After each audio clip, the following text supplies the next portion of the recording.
everyone, and welcome to the Queen's Drivein. My name is Sonia Epstein, and I am the Museum of the Moving Images Associate Curator for Science and Film.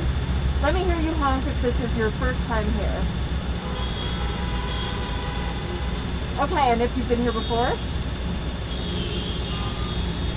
All right, I would say maybe half and half. Anyway, welcome. Welcome to those of you who haven't been, and welcome back to those who, have.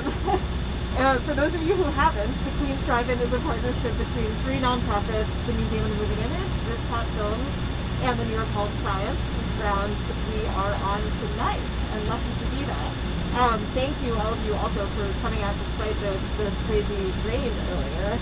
I know that was maybe a little bit daunting, but it cleared up and it's beautiful. In terms of our thanks for being here, I do want to mention the park and the Parks Department, Queensborough President Donovan Richards, Bill Ballmer, the Director of Cultural Affairs, and also our exclusive automobile sponsor, Volvo. Volvo is supporting all of our remaining screenings here at the Queen's Drivein, helping us bring these great films to you at an affordable price. There's a Volvo dealership on Northern Boulevard in Bayside that you can check out, or you can also go to volvocarsofqueens.com for more info. We are here running. We opened last August, and we'll be here for the end of this month. So I do want to encourage you to come back and make full use of all the great things we have coming up. If you enjoy the show tonight, that is. Tomorrow night we're showing Gravity. Sunday we're showing the classic Paddington 2. We also have Carrie and Jaws and Goodfellas, a lot of great films coming up. Tonight's program in particular is part of an ongoing series that's supported by the Alfred P. Sloan Foundation called Proceed with Caution. The Alfred P. Sloan Foundation is a nonprofit philanthropy founded in 1934 that supports, among other things, public understanding of science through support of the arts like film. So before our feature film tonight, we're going to see two shorts that were made with support of the Sloan funding, both having to do with themes around public health and both based on true events. Tickets are always available at queensdrivein.com. You can join the mailing list. You can also follow any of the three organizations on social media. And if you are a member of any of the three organizations, you do get a steep discount. So in addition to supporting three great nonprofits, you also get to come to the movies at an affordable price. On to tonight's feature presentation, which no spoilers, but it does touch on some themes of interaction between humans and other creatures in their environments. So it is my pleasure to welcome Dr. Kendra Phelps, a field scientist at the nonprofit EcoHealth Alliance, where she works on creating bat surveillance networks in Western Asia. She studies the diseases bats can spread and ways to modify human behavior to minimize risk of zoonotic spillover. Welcome, Kendra. Thank you for having me. Yeah. This is such a unique event. Yeah, we're thrilled that you're here. And maybe to start, you were just telling me a little fact pertinent to the film that we just watched, so maybe I can ask you a little bit about the interaction between leper colonies and their environment. Yeah, so this actually reminded me of a really unique disease transmission route. Typically we think of wildlife species giving diseases to humans or spilling over into human populations. Well, leprosy actually is a reverse, what we call anthrozoonoses. And that is where humans can transmit diseases to wildlife. So in the case of leprosy and leper colonies, they would throw their trash out along food scraps out along with dirty bandages, and armadillos would forage through those bags of trash, and they have a very low body temperature, which leprosy loves to develop in. So humans actually can transmit leprosy to armadillos, which we learned about this time this movie was depicting. So I bet you didn't know that when you came to the Queen's Drivein. Yeah, fun fact. Share with your friends.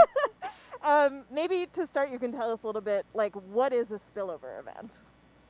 Right, so a spillover event is when a pathogen that naturally infects a wildlife host can be transmitted and infect a human, causing disease. And that's a spillover or transmission event. So, with the current pandemic, we believe that the virus evolved in bats or a bat species, but then perhaps interactions with other animals at live animal markets where they're selling animals for meat. Those unnatural interactions between wildlife species led to spillover from a bat who was carrying a coronavirus into another animal that was later consumed. We believe that's probably a pangolin because pangolins are the most highly trafficked animal in the world. And so through that, the virus evolved into adapting to infecting humans, and then went human to human transmission, which is, if you're a pathogen, the best thing you can do. But for humans, it's a tragic event. It's this. Yes, it's masks. So in terms of, you're someone who studies this specifically in the field, what, can you just paint a little picture, like what that's like, and what, I'm even wondering like what the PPE is like in that situation, and then maybe we could talk a little bit about what some of the suggestions you might have or ways to sort of that you've worked on to sort of mitigate that risk for spillover. Yeah, so my work largely involves what I call boots on the ground disease surveillance. So we know that about 60% of all emerging infectious diseases in humans come from animals. Most of those are wildlife species. So I'm interested in studying not only what wildlife species are out there, but what potential pathogens do they harbor that can infect humans? And on top of that, we're also interested in what interactions are occurring between humans and wildlife species that carry these pathogens that would promote or allow for a spillover event. And we call this a One Health approach. So we're interested in public health, which is interconnected with wildlife health and environmental health. So our goal is to identify before a pandemic occurs, what situations create the perfect storm, which is a pandemic. So what wildlife species are carrying potential pathogens that could infect humans? And then what are humans doing that are bringing themselves into contact with these wildlife species? Because the pathogens evolve in the wildlife reservoir host. A reservoir host just means that it can be infected with a pathogen, but it doesn't have any clinical signs or symptoms of disease. And that's through thousands, if not millions of years of coevolution. It's only recently when humans have started to encroach or move into wildlife habitats, convert wildlife habitats to urban areas, agricultural fields, that we now become more closely interconnected with those wildlife species in a degraded environment. And now we're seeing the consequences of that, which is in the last 20 years, this is the third spillover event of a coronavirus into human populations that has gone global. So it's definitely something that I'm very interested in, and I think now, because of the pandemic, the one silver lining is people are starting to think about how public health is related to the environment and wildlife species health. So if there would be like one takeaway that you'd want, say, a general audience to have from the work that you do, I don't know if you have that, but is there something that comes to mind? Well, definitely the one takeaway, I'm a bat ecologist. I've studied bats for over 20 years.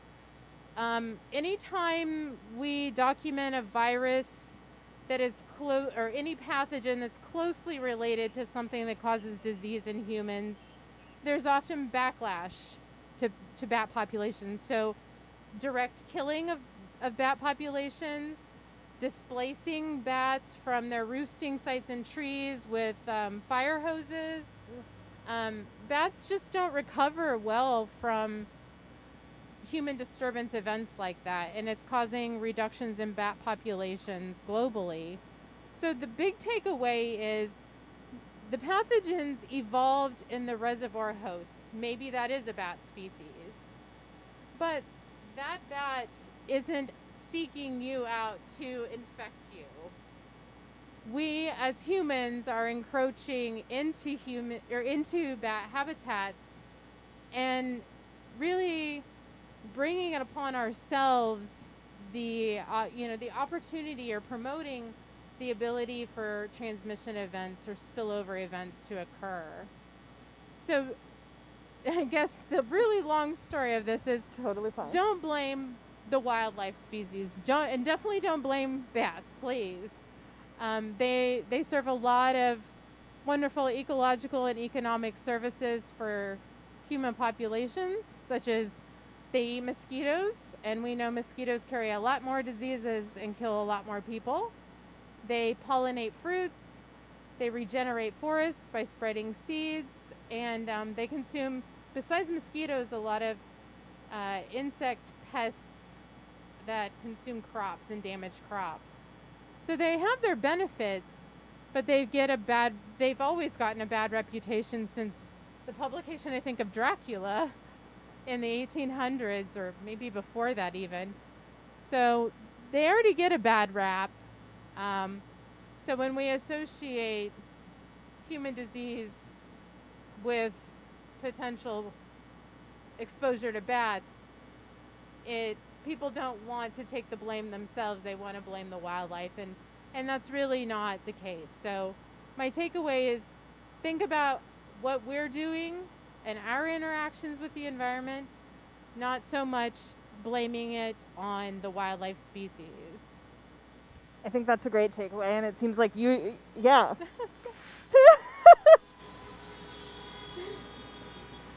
I mean, I would say that you yourself are a great testament to that, because, knowing full well that it was likely a bat that COVID came from, and you spend all your time studying diseases that bats carry, you're still advocating for them in a sense.